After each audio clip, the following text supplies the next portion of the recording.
কি হয়েছে ভাই? কি করতেছেন? দুধ দিয়ে গোসল করাইতেছেন কেন পুরে? আরে ভাই ঘটনা তো বহুত বড় লম্বা ইতিহাস, শুনবেন আপনারা? কি ঘটনা ঘটছে ভাই? ঘটনা হলো আমার এই স্বাস্থ্য বিল লাগে, বুঝছেন? হ্যাঁ। এক ছেলে ধরে বিয়ে দিছিলাম, হুম। সে বিয়ে 2 বছর পরে প্রবাসে গেছে, কোন দেশে গেছে? সৌদি আরব গেছে। আচ্ছা আচ্ছা। যাওয়ার পর থেকে আর এই পর্যন্ত কোনো যোগাযোগ করে না, ঠিক মতো কথাবার্তা কয় না। হ্যাঁ। এর ফ্যামিলিও খুব জ্বালা যন্ত্রণা করে, মারধর করে। হ্যাঁ। আর লাস্টে পরে আপনি ছাড়াই নিয়ে এসে। তালাক দিয়ে নিয়ে আসছেন।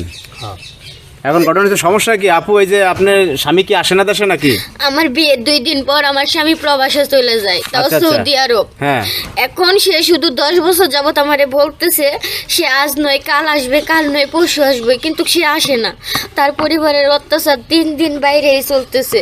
ও মানে আর বিভিন্ন লোকে বিভিন্ন কথা বলে না? বিভিন্ন লোকে বিভিন্ন কথা বলে, তার বাবা মা অত্যাচার করে, ঠিক মতো খাইতে দেয় না, মারধর করে। তো এখন ঘটনা হচ্ছে, আপনি তার বলেন না যে দেশে আসতে, বলেন না নাকি? আমি বললে সে শুধু বলে আজ নয় কাল আসবো, কাল নয়, মানে এভাবে মানে তার আসার সময় হয় না, না? না। বলে আর কি এই মাসে নাই সেই মাসে নাই, এরকম করে বাড়া রাখতাস। এরপর হচ্ছে আপনারা ডিভোর্স দিয়ে নিয়ে আসছেন। আপনার কি লাগে? স্বাস্থ্য বিল লাগে। স্বাস্থ্য বোন লাগে। এই আপুর গার্জিয়ান নাই? মা আছে একলা, অসুস্থ করে। আব্বা নাই? না আর ভাই ব্রাদার নাই না? না কিছু নেই। আব্বা কি মারা গেছে বিয়ে দেওয়ার পর?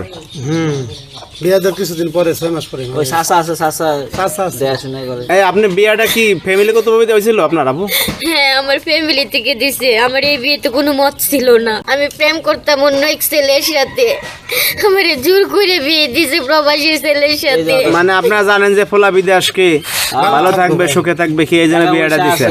হ্যাঁ, সুখ যে কখনো নাই, এখন সুখ যে মনে করেন যে হ্যাঁ বাড়ির ধারে কাছেও নাই, তাহলে করবেন কি? তাহলে সুখ কি বাইন্দা না যায়? লোক ধরে বিয়ে করলে এই অবস্থা। এই শোনেন, যে আমি এরকম কানে ধরছি, কোনোদিন কোনো প্রবাসী ছেলের কাছে আমি আর বিয়ে বসবো না।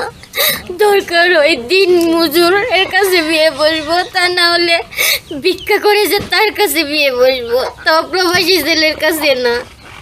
শুনেন আপু, আপনার হয়েছে কপাল খারাপ, বুঝছেন? এটা যাও ওটা যাও, কপাল ধুয়ে কই যাও, কি কপাল লাগবে, বুঝছেন? এখন ঘটনা হচ্ছে কপালটা খারাপ, স্বামী আসে না। হ্যাঁ, অনেক প্রবাসী বাইরা তো যায়, তারা আসে, বউর খোঁজ খবর রাখে, আছে নাকি? সবাই তো আর একরকম নাকি, কিন্তু ম্যাক্সিমাম এরকম হয়। ম্যাক্সিমাম না হয়। এরা বিদেশ গেলে হয়তো অনেক চাপে পড়ে বা কেউ অর্থ লোভে আসে নাকি, ভাবে 10 বছর থেকে আর 20 বছর থাকলে বেশি টাকা করে নিতে পারবো কি। কিন্তু এদিকে যে বউ রেখে গেছে, এদিকে আর খেল নাই কি, না, তাই না? এরও যে একটা জীবন আছে, এটা খেয়াল করতে হবে না? কত নিশ্চয়ই। তা যাই হোক, ঘটনা হয়েছে, শোনেন, এটা আপনাদের কপালের ফের। হ্যাঁ, ঠিক আছে। এখন কি আর প্রবাসী ভাইদের কাছে বিয়ে দেবেন না? না, ওই তো বলবো না, আমি আর করতে দিব, আমি তো একবার দিলাম, দিয়ে তোর বিপদে পড়লাম। আর মনের ভুল আর বিয়ে দেবেন নাকি? না, মনের ভুলও কি, আমি যদি যতদিন বাইসে থাকবো জীবনে ওই প্রবাসী ছেলের কাছে বিয়ে বসবো না।